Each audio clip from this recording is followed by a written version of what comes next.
فأنا ناصح لإخواني بالصدع بالحق تبيض وجوههم.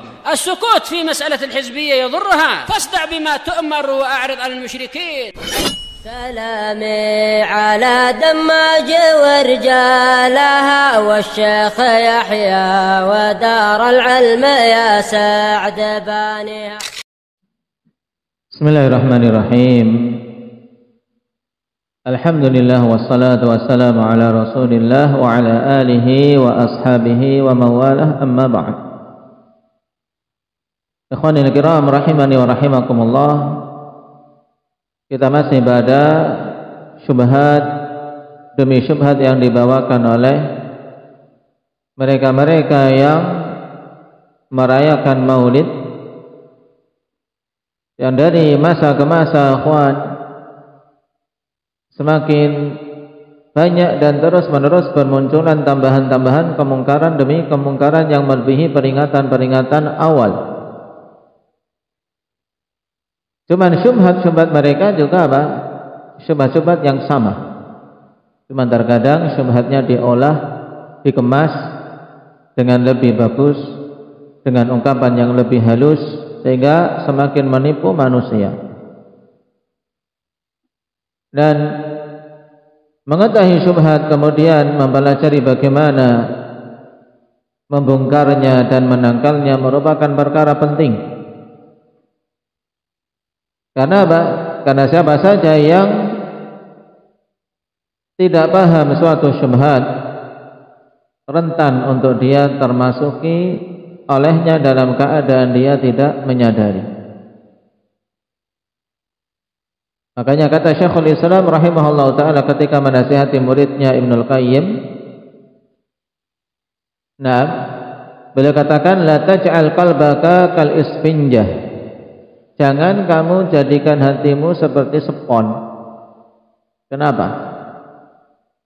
Karena spon akhwan, nah, dia akan menyerap apa saja yang dekat dengannya. Kotoran-kotoran, air kotor, nah, dia dicelupkan di air kotor, ya semuanya dia serap. Nah, banyak sekali rongga-rongga yang menjadikan mudah bermasukan kotoran-kotoran dan apa saja mendekat kepadanya. Ini ungkapan maksudnya apa? Jangan jadikan hati yang kamu miliki ini mudah sekali menerima perkara-perkara buruk, syubhat-syubhat. Karena penyakit hati ya kawan dua. Satu syubhat dan yang kedua syahwat. Nah, syubhat penangkalnya adalah ilmu. Sedangkan syahwat penangkalnya adalah ketakwaan. Nah, kalau kita tidak punya dua-duanya, sudah kalah. Nah, akan menjadi seorang yang terfitnah pada setiap fitnah, jatuh dalam kesesatan dan jatuh dalam kemaksiatan wal-iyadu billah. Baik. Dan syubhat yang telah kita ambil pada pertemuan-pertemuan yang lalu, ya kawan, kalau kita perhatikan juga sangat bermanfaat untuk kita terapkan pada semua jenis-jenis kebid'ahan. Termasuk pada syubhat yang ke-28 yang akan kita baca malam ini, insyaallah taala. Padanya kaidah penting bagaimana membantah mereka-mereka yang berdalilkan suatu kebid'ahan dengan apa? Dengan syubhat yang sama. Qala Syekhuna Abu Ammar Yasir Al-Adani hafizahullah ta'ala, qala al-mujiz laisa kullu man lam yaf'alhu as-salafu wa lam yakun fi sadril awal bid'atan sayyi'atan munkarah fal yajibu 'ardu hadzal muhdats ala adillati syara'. Dan ini banyak sekali yang mengucapkan seperti ini. Katanya tidak semua perkara yang tidak dilakukan oleh salaf dan tidak ada di generasi awal itu merupakan bid'ah yang buruk, yang mungkar. Tapi wajib untuk apa? Untuk dipaparkan perkara muhdats ini pada dalil-dalil syar'i. Jadi kalau ada perkara baru jangan diingkari dulu. Karena tidak semua perkara baru yang tidak dilakukan oleh salaf, tidak dilakukan generasi awal itu bid'ah yang mungkar. Ini syubhat. Kenapa? Famastamala ala maslahatin fahuwa wajib, aw ala muharramin fahuwa muharram, aw ala makruhin fahuwa makruh. Katanya harus dipaparkan kepada dalil-dalil syar'i. Kalau tercakup dalam perkara baru itu kemaslahatan, maka itu berarti bid'ah yang wajib. Kalau tercakup pada perkara baru itu keharaman, maka itu bid'ah yang diharamkan. Aw ala makruhin fahuwa makruh, kalau itu tercakup padanya kemakruhan, maka berarti itu bid'ah yang makruh. Aw ala mubahin fahuwa mubah, atau kalau tercakup pada perkara baru itu sesuatu yang boleh, berarti itu boleh, mubah. Aw ala mandubin fahuwa mandub, atau apabila mencakup perkara yang disunnahkan, maka disunnahkan juga. Walil wasail hukmul maqasid, dan untuk setiap sarana-sarana itu memiliki hukum tujuannya. Kalau tujuannya bagus, berarti sarananya bagus. Nah, ini pakai kaidah. Nah, harus bisa menjawab syubhat ini. Sehingga fal ulama qasamul bid'ah ila khamsati aqsam. Katanya ulama mereka telah membagi bid'ah menjadi 5 macam. Taib, yang pertama wajibah, bid'ah yang wajib. Contohnya apa dia contohkan? Karaddi ala ahli zail wa ta'allumin nahwi, membantah orang sesat, ini bid'ah. Nah, katanya kemudian mempelajari nahwu, ini bid'ah. Kenapa? Karena tidak ada zaman Nabi. Zaman Nabi apa ngajari nahwu? Hah? Nah, Nabi tidak mengajari para sahabat nahwu. Nah, rafa, nasab, jar, jazm tidak ada. Baik, gimana coba? Padahal harus belajar nahwu ya kan, untuk tahu bahasa Arab. Kemudian bid'ah yang kedua mandubah, yang disunahkan, kal madaris wa salatit tarawih, seperti madrasah-madrasah, tidak ada di zaman Nabi. Salat tarawih. Nah, kemudian yang ketiga bid'ah yang makruhah dicontohkan kazakhrafatil masajid, bid'ah yang dibenci seperti hiasan-hiasan di masjid-masjid, wa tazwiqil masahib, dan menghias-hiasi mushaf-mushaf. Kemudian bid'ah yang mubahah contohnya katanya kasti'malil minkhal, seperti menggunakan apa? Ayakan atau saringan. Nah, saringan, tepung atau yang lainnya. Mungkin peralatan modern ya, saringan-saringan kan zaman sekarang semakin banyak. Bahkan air pun disaring seperti penyaring RO kita itu. Masuk minkhal, mubah menurutnya. Kemudian wa tawassu'i fil ma'akili wal masyarib, dan berluas-luas dalam makan dan minum dengan berbagai macam jenis makanan. Bakso, mie ayam tidak ada zaman Nabi. Ini bid'ah mubahah katanya. Kemudian bid'ah yang muharramah, bid'ah yang diharamkan, wahiyya ma uhditha li mukhalafati sunnah, yaitu perkara yang diadakan untuk menyelisihi sunnah. Walam tashmalhu adillatu syar'il 'amah, dan tidak mencakupnya dalil-dalil syar'i yang umum. Walam yahtawi ala maslahatin syar'iyyah, dan yang tidak tercakup di dalamnya kemaslahatan syar'i. Ini baru yang mereka katakan bid'ah yang diharamkan. Jadi kesimpulan dari syubhat ini yang cukup panjang, intinya apa? Dia ingin memasukkan syubhat di tengah-tengah kaum muslimin bahwasanya apa? Bid'ah itu tidak semuanya sesat, dan tidak semua perkara yang tidak dilakukan oleh para salaf itu adalah bid'ah yang sesat. Ini, tapi ada yang wajib, ada yang sunnah, ada yang makruh, ada yang mubah, ada yang haram. Sehingga mereka bagi menjadi apa? Hukum-hukum syar'i yang 5.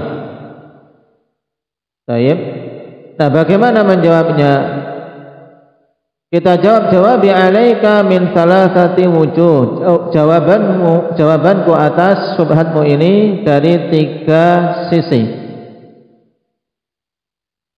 Awalan hadha taqsimu lil bid'ati ila ahkami syar'il khamsah qad raddahu jama'atun min ahli ilmi. Pembagian bid'ah menjadi hukum-hukum syar'i yang 5 itu telah dibantah oleh sederetan para ulama. Karena memang tidak ada bid'ah kok dihukumi ada wajib, ada sunnah, ada makruh, ada haram, ada mubah. Karena ini hukum-hukum syar'i. Tayyib, hukum-hukum syar'i yang 5. Tayyib, dan bid'ah telah ditetapkan oleh Nabi SAW, yaitu hukumnya salah satu dari 5 hukum tadi apa? Muharramah, ya kan? Karena dalalah, sesat.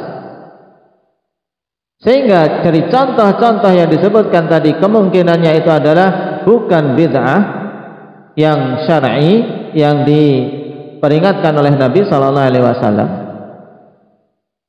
Tayyib, atau 6 contoh tersebut tayyib dipahami salah oleh penebar syubhat tadi dari sisi hukumnya secara syar'i. Contohnya mempelajari nahwu disebut bid'ah, padahal tidak bisa dikatakan bid'ah secara syar'i. Karena apa? Dalil-dalil banyak mendorong untuk seseorang mempelajari ilmu. Dan di antara sarana ilmu adalah belajar bahasa Arab. Tayyib, belajar bahasa Arab. Kemudian di antara cabang ilmu bahasa Arab adalah nahwu. Tayyib. Demikian pula salat tarawih tidak bisa dikatakan bid'ah secara syar'i. Kenapa? Karena Nabi SAW sendiri pernah melakukannya, walaupun kemudian setelahnya meninggalkan karena khawatir diwajibkan atas umat. Makanya Imam Asy-Syatibi rahimahullah ta'ala mengatakan inna hadha taqsima amrun mukhtara' la yadullu alaihi dalilun syar'i. Pembagian bid'ah menjadi 5 ini adalah perkara yang diada-adakan, tidak ditunjukkan oleh dalil syar'i. Bal huwa fi nafsihi mutadafa, bahkan pembagian itu sendiri telah tertolak, tidak bisa diterima. Kenapa? Li'anna min haqiqatil bid'ah alla yadulla alaihi dalilun syar'i. Karena apa? Karena hakikat dari kebid'ahan itu yaitu tidak menunjukkan atas perkara tersebut dalil syar'i. Ya, hakikat bid'ah intinya apa? Tidak dibangun di atas dalil syar'i. Ini intinya. Tayyib, la min nususi syar'i wa la min qawaidih. Tidak dari nas syar'i maupun dari kaidah-kaidah syar'i. Idh law kana hunalika ma yadullu min asy-syar'i ala wujubin aw nadbin aw ibahatin lama kana thamma bid'ah. Sebab seandainya di sana ada dalil syar'i yang menunjukkan bahwasanya perkara itu wajib atau perkara itu sunnah atau perkara itu mubah, maka berarti itu bukan bid'ah. Paham? Baik. Jadi kesimpulannya, pembagian bid'ah menjadi 5 hukum tadi ini tidak benar. Baik. Dibangun di atas apa? Ketidakpahaman hakikat bid'ah. Karena hakikat bid'ah itu dikatakan bid'ah ketika tidak dibangun di atas dalil syar'i. Maka kalau diketahui dalil-dalil syar'i, ya diketahui dari dalil syar'i itu hukumnya wajib, berarti bukan bid'ah, ya kan? Karena dalil menunjukkan wajib. Kalau diketahui dari dalil syar'i itu sunnah, maka berarti bukan bid'ah. Kalau diketahui dari dalil syar'i itu boleh, berarti itu bukan bid'ah. Naam. Wala kana al-amalu dakhilan fi umumil a'malil ma'muri biha. Maka tentunya mengamalkan perkara tersebut yang telah ditunjukkan oleh dalil syar'i tentang wajib atau sunnahnya, maka itu masuk dalam keumuman beramal dengan dalil-dalil yang diperintahkan tadi. Ya. Beramal dengan keumuman dalil, dan berarti perkara itu diperintahkan, berarti bukan bid'ah. Awil mukhayyar fiha, atau diberi pilihan karena sifatnya boleh melakukan, boleh tidak. Demikian pula sunnah ada pilihan, tidak harus melakukannya. Fal jam'u baina addi tilkal asya'i bid'an wa baina kaunil adillati tadullu ala wujubiha aw nadbiha aw ibahatiha jam'un baina mutanafiyain. Sehingga menggabungkan ya antara perkara-perkara tersebut atau sehingga menggabungkan antara memasukkan perkara-perkara yang 5 tadi dari hukum-hukum syariat ke dalam cakupan bid'ah dan kondisi dalil-dalil menunjukkan tentang wajib atau sunnah atau bolehnya, maka ini berarti menggabungkan dua perkara yang saling bertolak belakang. Maksudnya apa, akhwan? Kalimat mudahnya ya dari kalimat Imam Syatibi ini, kalau bid'ah itu adalah perkara yang tidak ditunjukkan oleh dalil syar'i. Berarti kalau mengatakan bid'ah ada yang wajib, ada yang sunnah, ada yang mubah karena ditunjukkan oleh dalil syar'i, berarti ini kan menggabungkan dua perkara yang bertolak belakang. Kan sudah dikatakan bid'ah itu tidak ditunjukkan oleh dalil syar'i. Kalau ada yang menunjukkan suatu perkara itu wajib atau sunnah atau boleh, berarti mesti itu bukan bid'ah. Ini pegang, karena banyak yang terkecoh akhwan dengan hal tadi yang dibangun di atas apa? Tidak pahamnya tentang hakikat bid'ah. Tsaniyan darbukum al-amtsilah wa tanziluha 'ala al-ahkamil khamsah ghairu sahih. Yang kedua, kita katakan contoh-contoh yang kalian berikan dan penerapannya pada hukum-hukum yang 5, ya diterapkan pada hukum-hukum yang 5, ada yang wajib, ada yang sunnah sebagaimana kita baca tadi, itu tidak benar. Contohnya, fasalatut tarawih ja'altumuha minal bid'ahil mandubah. Salat tarawih kalian jadikan dalam kategori bid'ah-bid'ah yang disunnahkan, dinamakan bid'ah mandubah. Ma'anna Nabi sallallahu alaihi wasallam sallaha jamaah. Bersama dengan Nabi sallallahu alaihi wasallam dulu telah melakukan salat tersebut secara berjamaah. Berarti bukan bid'ah, karena Nabi mencontohkan, hanya saja walam yastamir, Nabi tidak terus-terusan. Kenapa? Khasyata an tufrada ala ummati, karena beliau khawatir nanti diwajibkan atas umat sehingga memberatkan mereka. Makanya Nabi di hari yang keempat tidak keluar dari rumah, padahal para sahabat sudah menunggu. Baik. Nah, ketika kekhawatiran untuk diturunkan hukum wajib atas salat tarawih itu tidak ada karena Nabi sudah wafat, maka berarti menghidupkan sunnah tersebut perkara yang mulia. Berarti penunaian salat tarawih adalah menghidupkan sunnah, bukan mengada-adakan bid'ah. Baik. Ini contoh dari apa yang disebutkan oleh pemilik syubhat, bahwasanya contoh-contoh tadi kalau kita cek satu persatunya tidak tepat untuk dikatakan bid'ah. Kenapa? Karena tadi ditunjukkan oleh dalil-dalil yang lain yang menetapkan hukumnya secara syar'i.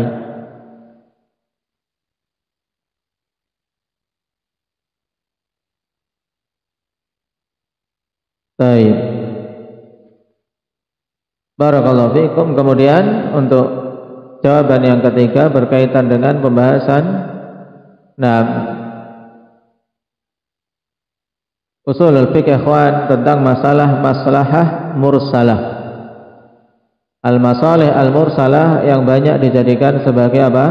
Sebagai tunggangan untuk bisa memasukkan perkara-perkara yang dianggap bermaslahah, padahal sebenarnya kalau dicek perkara itu padanya mafsadah. Makanya al-masalih mursalah menjadi tunggangan yang sangat banyak dilakukan oleh para pelaku kebid'ahan-kebid'ahan.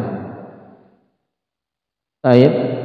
Dan masalih mursalah memang secara usulul fiqh akhwan termasuk di antara sumber hukum yang diperselisihkan. Apakah ada di dalam Islam itu perkara yang tidak ditunjukkan oleh dalil? Nah, kemudian apa bisa tetap dengan sekedar al-maslahah al-mursalah. Dan yang dimaksud dengan maslahah mursalah yaitu ma lam yashhadi syar'u li'tibarihi wala li'ilghaihi bidalilin khas, yaitu semua perkara yang tidak dipersaksikan oleh syariat bahwasanya itu diakui atau tidak diakui dengan dalil yang khusus. Nah, atau dengan kata lain suatu masalah yang dianggap oleh manusia tapi didiamkan oleh syariat. Tidak ada pengingkaran tapi juga tidak ada penetapan. Karena dalam syariat kita, kawan, kita yakini semua perkara, kawan, dibangun di atas masalah. Semua perkara yang diperintahkan mesti apa? Padanya masalah. Taib, mesti padanya masalah. Ini keyakinan kita. Kita diperintahkan salat mesti padanya masalah. Karena apa? Ad-dinu mabniyun ala maslahah. Taib, agama ini dibangun di atas kemaslahatan. Tidak mungkin agama memerintahkan suatu perkara yang tidak ada maslahatnya. Taib, ini kemaslahatan yang diakui secara syar'i, maka kita diperintahkan untuk mewujudkannya. Dan di sana ada apa? Masalah yang tidak diakui. Makanya apa? Syariat memerintahkan untuk kita meninggalkannya. Contoh apa? Masalah pada khamar.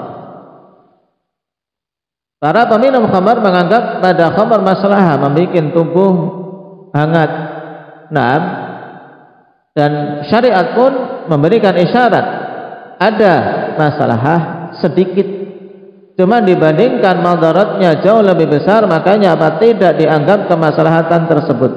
Wa yas'alunaka 'anil khamri wal maisir qul fihima itsmun kabir wa manafi'u linnas wa itsmuhuma akbaru min naf'ihima.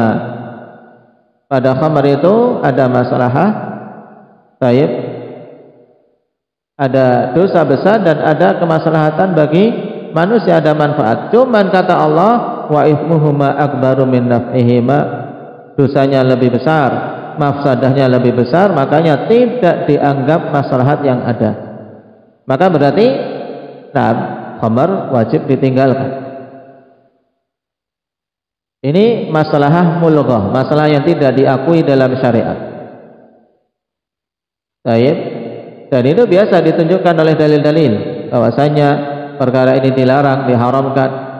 Rokok misalnya, rokok kita bisa mengetahui keharamannya dan dari sisi ini orang menganggapnya padanya masalah. Nah, untuk jaga lek, untuk apa? Untuk biar bisa melek matanya, biar bisa begadang malam. Baik. Kalau dulu di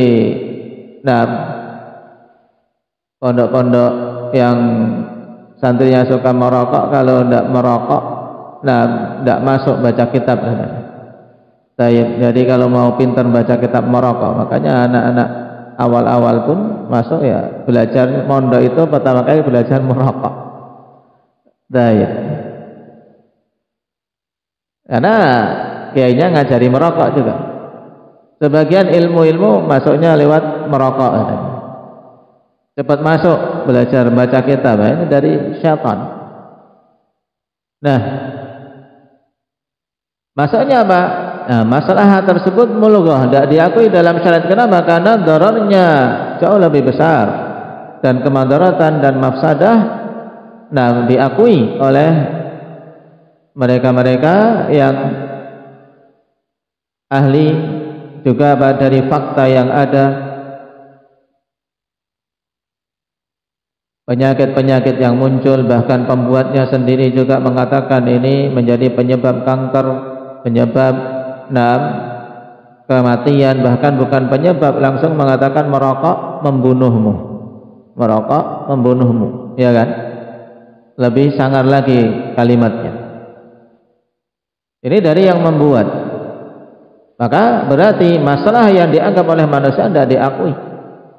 sehingga jelas hukumnya haram, wajib ditinggalkan. Nah, di sana ada masalah yang maskut anha, yang didiamkan, yang tidak dijelaskan apakah itu diakui atau tidak. Nah, inilah yang dimaksud dengan istilah al-maslahah al-mursalah. Kemaslahatan yang mursalah, yaitu yang apa? Yang lepas, dalam artian lepas dari keterangan syariat.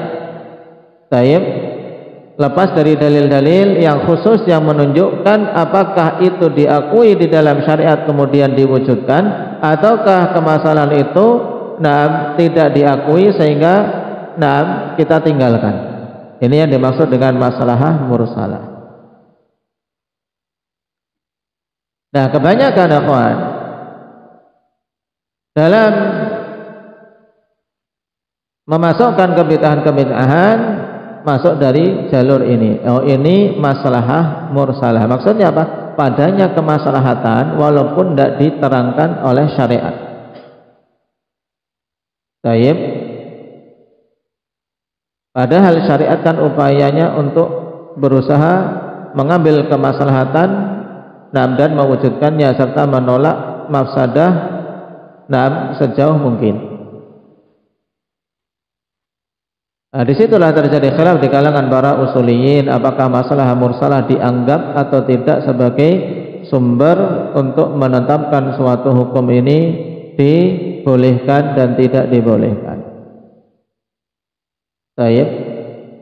Cuman hal penting yang ditekankan oleh Imam Asy-Syinkiti rahimahullahu taala, taib, kata beliau, walakin an tahqiq anna al-amala bil maslahatil mursalah amrun yajibu fihi tahaffuz wa ghayatul hadar hatta yatahaqqaqu sihhatul maslahah. Hatta yatahaqqaqa sihhatul maslahah wa adamu mu'aradatiha li maslahatin arjah minha. Dan ini yang banyak bermudah-mudahan, yaitu ketika seorang mau mengamalkan masalah mursal dalam artian ini masalah tapi tidak diterangkan dalam syariat. Ini ada perkara yang wajib untuk dijaga, yaitu apa? Harus berhati-hati, yaitu harus memastikan benarnya masalah, dan banyak yang tidak benar dalam menetapkan itu masalah. Contohnya akhwan, masalah dalam apa? Masuk parlemen. Ini masalah kalau kita masuk parlemen, nanti apa? Yang menduduki kursi orang-orang kafir, yang menduduki kursi orang-orang yang tidak sholat. Nah, mending kita yang sholat masuk parlemen, tapi setelah masuk parlemen jadi ikut tidak sholat. Nah, contoh. Nah, daripada yang masuk parlemen nanti bisa mengawasi biar pejabat-pejabat tidak korupsi, tapi ternyata ketika sudah masuk ikut korupsi. Nah, ini kenapa? Karena apa? Dia tidak memperhatikan. Nah, dia tidak benar dalam menetapkan itu sebagai masalah. Kemudian kalau tahu itu masalah, dia tidak benar dalam menimbang-nimbang mana yang lebih kuat untuk dia wujudkan. Karena harus betul-betul berhati-hati, masalah itu harus lebih kuat. Nah, dan juga harus memperhatikan mafsadah yang ada. Nah, apakah ada, dan ketika ada apakah lebih kuat atau lebih kecil. Nah, ini yang banyak kemudian apa? Tidak diperhatikan, dan apa? Disitulah hawa nafsu yang bermain. Nah, ketika dianggap itu menguntungkan sesuai dengan tujuan kelompok atau kepentingan pribadi atau kenyamanan duniawi, kemudian dimunculkan ini berdasarkan masalah mursalah wajib diwujudkan. Makanya para ulama sebagian mengingkari akhwan pendalilan dengan masalah mursalah yang seperti ini. Nah, itulah yang kemudian insyaallah akan dibantah pada bantahan yang ketiga, yang insyaallah kita ambil pada pertemuan yang akan datang. Baik, barakallahu fikum. Naktahi bihadza walhamdulillahi rabbil alamin.